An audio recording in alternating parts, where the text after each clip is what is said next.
বীরগঞ্জের রাতের আধারে সরকারি 3টি মূল্যবান আকাশমণি গাছ কাটার চেষ্টা, নসিমন সহ গাছ আটক। দিনাজপুর থেকে রণজিৎ সরকার রাজের পাঠানো তথ্য ও ভিডিওচিত্রে সম্পাদক ও প্রকাশক মোহাম্মদ জাকির হোসেন মনুর প্রতিবেদনে দেখুন বিস্তারিত।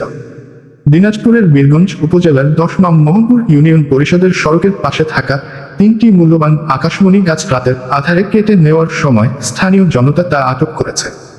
স্থানীয় সূত্রে জানা যায় যে সরকারি লক্ষাধিক টাকা মূল্যের এসব গাছ গোপনে কেটে নিয়ে যাওয়ার চেষ্টা করা হচ্ছিল।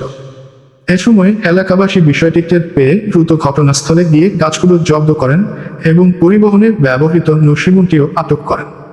স্থানীয়দের অভিযোগ, উসমান গনি নামে এক কাঠ ব্যবসায়ী এ ঘটনার সাথে জড়িত। এ ঘটনায় এলাকায় চাঞ্চল্যের সৃষ্টি হয়েছে। স্থানীয়রা জড়িতদের বিরুদ্ধে দ্রুত আইনগত ব্যবস্থা গ্রহণের দাবি জানিয়েছেন।